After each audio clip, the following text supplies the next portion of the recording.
Hello everyone and welcome to DownUnderSteer. In today's show, we have a historic look at the four most dominant cars in the last 30 years of Formula 1.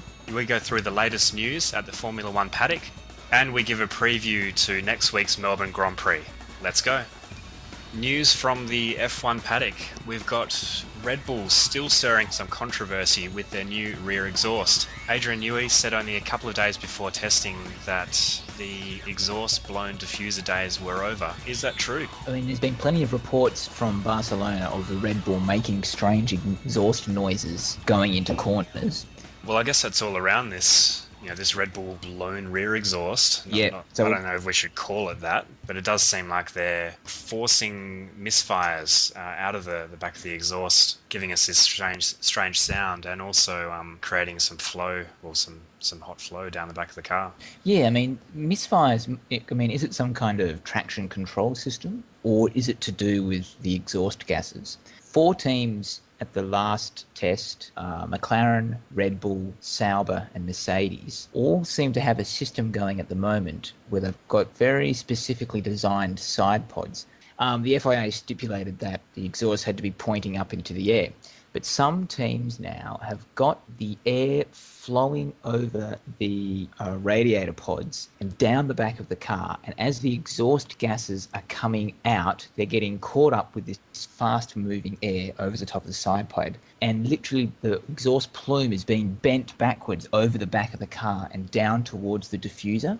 So even though they're within the regulations about where their exhaust pipes are, they're still getting exhaust gases down to more useful parts of the car. This is the area where teams are likely to be finding the most benefit this season, since they've really clamped down on a lot of the other areas of the car. All right, the other talk going around the F1 news field at the moment is the announcement that the Spanish Grand Prix are going to go from 2 races to 1 race per season, which is alternating races at Valencia and Catalonia. And I think this is a good thing only because it means we only have to watch F1 cars at Valencia once every 2 years now. And the other news going around is Nico Rosberg. So this will be his 7th year in Formula 1 and still yet to win a race. Holds the record for the most points scored without a race win. So is this going to be his year? He's been very patient, and I think finally he's getting his hands on a car which give him the tools to be able to do that. You'd have to expect if Mercedes is in a race-winning position, it's more likely to be Rosberg than Schumacher scoring that win. That wraps up the news. So last week we had, guess what corner this is? Jem, what is it? Turn 14 and 15 at South Korea. All right, it was a tricky one. It was. A couple of people guessed Korea, but it was actually turn 14 and 15 at Korea. We will move on. We've got a new one for you this week, so there it is. A lot more obvious this week, I think. And it is a little bit of a moody, angular shot there. So please have a guess at that. You can email us or you can leave a comment on the YouTube channel. We'd love to hear from you.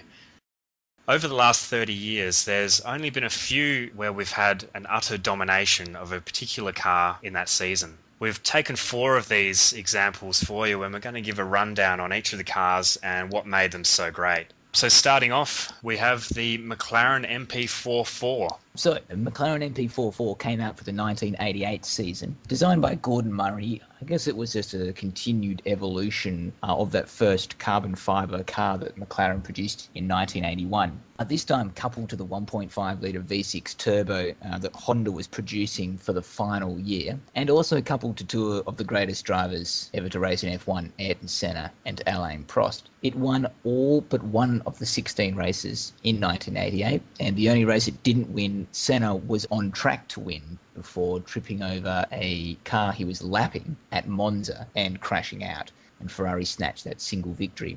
It also won 15 of the 16 pole positions of the year, Ayrton Senna getting 13 of them, Alain Prost 3. This was the first season that Ayrton Senna had at McLaren after coming from Lotus, which produced an okay car. He finally got his hands on a car that matched his talent, and he wrung the neck out of that vehicle. It was also incredibly reliable, the kind of car that you could push well over the limit and it would always come back to you and handle for you, which is why Senna managed to get so many pole positions in it. It was one of the greatest cars ever produced in Formula 1. I also think that this is one of the best looking cars that's ever to grace a Formula 1 paddock as well. Yeah, it was a very good looking car. It was a very low down, flat kind of design. Look how small the engine fairing is. One thing which really made the MP4 step above the rest of the pack was the fact that this was the last year that turbo-based cars were allowed to run in the season. Most of the other teams had already started to develop their naturally aspirated V8s and V10s, which were going to follow up at the 1989 season, in a hope that they would get some more experience around these engines in the following year. It did prove to be nowhere near the performance of the Honda turbo engine. No, not even close. And the naturally aspirated engines of that season actually had a car that was allowed to weigh 40 kilograms less than the turbo cars, which just goes to show, how in sync this McLaren car was. So moving on from 1988, we came to the 92 season for the Williams FW14B, driven by Nigel Mansell and Riccardo Patrese for that year. This was an evolution from the original FW14, and this was really the first car to go crazy for electronic aids. Semi-automatic gearbox, it had traction control, active suspension, anti-lock brakes. It really did have a whole swathe of technological advances which the other cars on the field were just not able to keep up with. This meant that it set an amazing amount of pole positions. We had 15 out of 16 races. 14 of those were by Nigel Mansell. The car also won 10 out of the 16 races. Once again, there was 9 by Nigel Mansell in that season. The car did have such a dominant season that the FIA actually banned a lot of the gizmos which were in the car, notably the active suspension, which was banned in '94, much to Ayrton Senna's dismay when he stepped into the car for that year. All right. So did the Williams that Alain Prost won the championship in '93, did that have active suspension as well? Yes, it did. And he drove that to a very easy... Yeah, he canted that championship. I mean, it was good to see Nigel Mansell getting a car that could finally give him a championship. And also he did choose to retire after winning the championship in this car.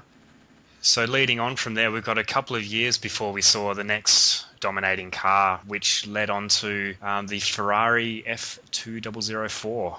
Yeah, the F2004. This was the 6th year in a row that Ferrari had won the Constructors' Championship with the F2004. So it was kind of the pinnacle of evolution for the Jean Todt, Ross Brawn, Rory Byrne design nexus. It was utterly dominant. It won 15 of 18 races, including 13 by Michael Schumacher.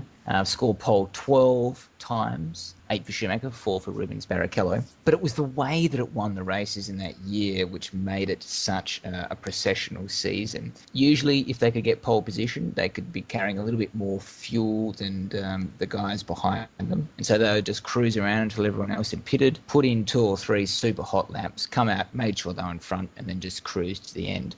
And with Rubens Barrichello not being able to challenge Michael Schumacher, it also made life pretty easy for him. There was nothing particularly radical about the design of the car. It was just a fairly steady evolution from the series of Ferraris that had come before it, although they did gain a huge advantage with the essentially exclusive relationship they had with their tyre manufacturer Bridgestone, in that the tyres were designed specifically for that Ferrari, and that gave them a huge advantage. I think what really shows the dominance of this car, even compared to today's cars, is it was able to get such insane lap times, and Schumacher getting lap records which still stand today in a car which didn't even have slick tyres on it. Yeah. They were running the groove tyres back then. Yeah, so it's a car that's now 8 years old and it still holds lap records. Moving on from one dominant German to another, we come into last year's Red Bull RB7. When you look at this season on paper, it was completely and utterly dominated by Vettel. Through 19 races, the Red Bull was put on pole 18 times and it won 12 of those races. The magical work of Adrian Newey and his hot-blown diffuser was really the significant technical innovation which put this car on pole so many times. And what we would find is that the strategy for the Red Bull team in the 2011 season was really just to have an insane setup for a qualifying lap and then try and control the race from the front and get a decent lead on the opponents before the DRS can come into play. And this strategy did work out really well for them in that season. Yeah, even in tracks where they didn't necessarily expect to go that well, like Monza and Spa. What we now know about that RB7 is that obviously they were using exhaust gases to power the diffuser, but they were also using exhaust gases to help heat the rear tyres. Which goes some way to explaining why Sebastian Vettel was always so mighty in the first few laps. And he could so easily pull out a lead of sort of 2 to 4 seconds and then just sort of hold that there for the rest of the race. It also goes to support the first lap puncture which Vettel received at Abu Dhabi. The other thing that's notable about the RB7 and this list of great cars over the last 30 years is that Adrian Newey was responsible for 2 of them. The FW14B in 1992 and then the RB7. It was an insane car. The Adrian Newey designed Williams were so awesome. But then, the Adrian Newey designed McLarens were also awesome, weren't they? He joined McLaren in 1997, and so he didn't have much to do with that car, but he started work on the 1998 car, which won the World Championship. In fact, the first race of the season, the 2 McLarens, Mika Hakkinen and David Coulthard, lapped the entire field. Oh, yeah. That's a good-looking car. Yeah, it is a good-looking car. Okay, and that wraps up our history lesson of the most dominant cars in the last 30 years. Leading on to Melbourne next week, Jem. Yeah. Who's your pick for pole and the win? My pick for pole is Sebastian Vettel. I can't go past the kind of one-lap performance he's been putting in over the last few years. And as a bit of a wild card, Jenson Button for the victory. All right, well, I'm going to go for Hamilton for the pole and Vettel for the win in Melbourne. Thanks again for joining us, everyone. We're having a lot of fun bringing out these videos. Please hit the like button and the subscribe button if you did like the content here today. We would love to hear your comments. Put them on the YouTube channel, or you can email us at downundersteer@gmail.com. Add us on Facebook. You can also find us on Twitter.